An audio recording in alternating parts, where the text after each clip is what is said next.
Hello, I'm Michael Bakich, Senior Editor and Photo Editor for Astronomy Magazine. Welcome to Product Showcase. In this video, I'd like to introduce you to 4 new products that will help you observe Comet Ison.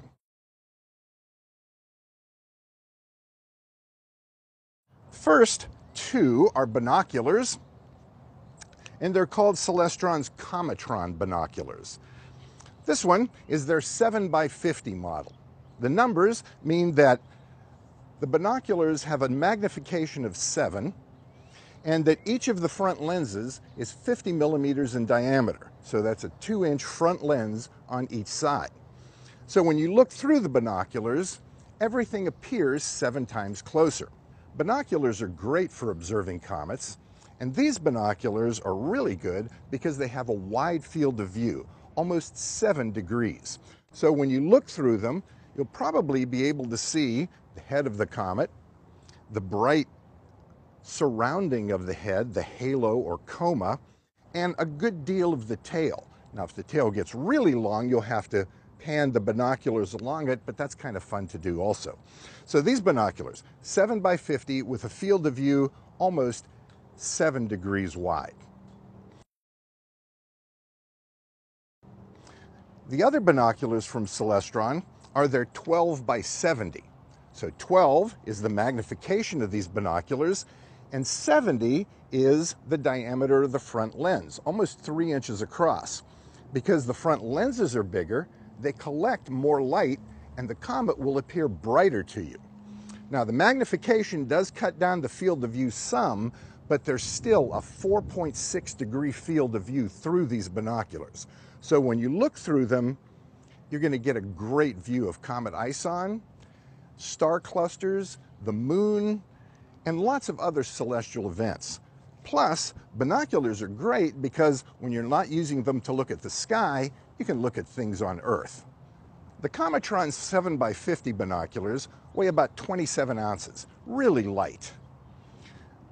The 12x70 aren't much heavier at about 3 pounds, but if you're out observing and holding the binoculars up for any extended period of time, whether you're standing or sitting, these binoculars can tend to feel a little heavy. I mean, imagine holding your arms like this for 5 minutes straight. So, with these binoculars, Celestron has included this accessory. So what you do is you simply screw off this cap in the binocular, and you would screw this tripod adapter in just like that. One of the cool things about this adapter is that the screw's attached. It can't fall out. So once you have screwed this into the binoculars, it's quite easy to do. You can mount these on a tripod, and then that's what bears the weight. And then you can point them toward the comet or toward any other object in the sky, and they'll just stay there until you move them the next time. And you're free to look through them for as long as you like, and you're not holding your arms up, you're not holding the binoculars up. Really good idea for Celestron to include these. The first new telescope I want to introduce you to is Celestron's Cometron First Scope 76. And as the name indicates, this would be a great first telescope for a family or a child who's never looked at the skies before. As you can see, the telescope is a tabletop model. Okay, so you can set it up on a table outside in your backyard, or a picnic table, or if you have to, the hood of a car. It's very light, very easy to move around, and it has 2 motions. It has the back and forth motion that astronomers call azimuth, and it has the up and down motion that astronomers call altitude. So it's an alt-azimuth mount. This telescope comes with 2 eyepieces, a 20 millimeter, okay, which goes in there and you tighten it up. This particular eyepiece gives a magnification of 15, more than the binoculars, so it still gives a nice wide field of view. The other eyepiece is a 10 millimeter, and it gives a magnification of 30. Now, with magnification that high, 30 may not sound like that high, but it is if you're moving the telescope across the sky. A magnification of 30 will let you kind of zero in on different parts of the comet. So if you want to look at the comet's head, you would point it there.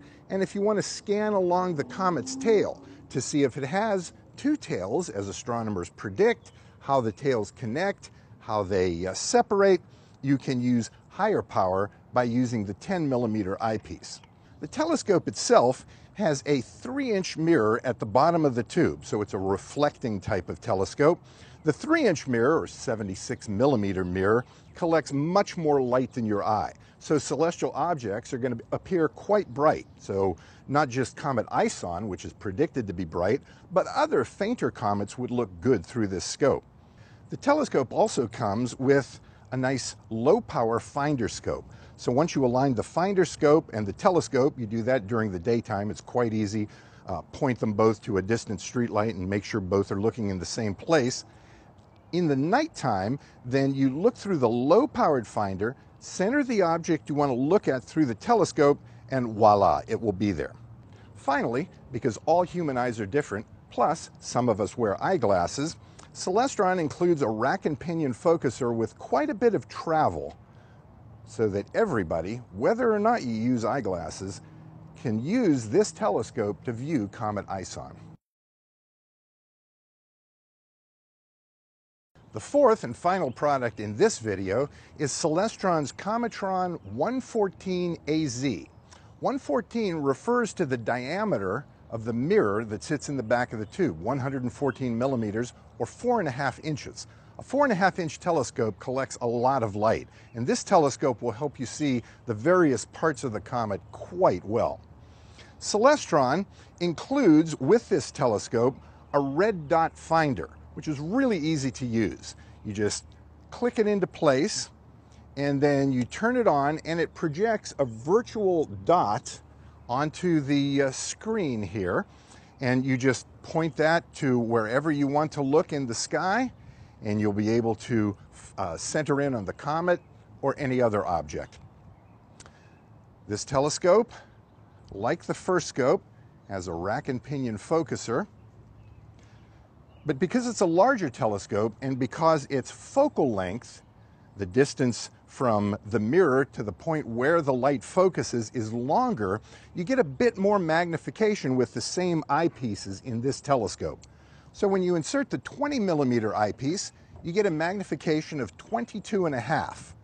Then, when you insert the 10mm eyepiece, that magnification doubles to 45. If you want to take some close-up looks at craters on the moon, or the belts of Jupiter, or the rings of Saturn, that's the eyepiece you want to use. Great eyepiece for those objects. Plus, a great eyepiece for studying the comet in detail, close up. If you want a little bit wider view, you put the 20mm eyepiece back in, the magnification drops a little bit, and you'll have a great view of Comet Ison, the comet that we hope will be the comet of the century.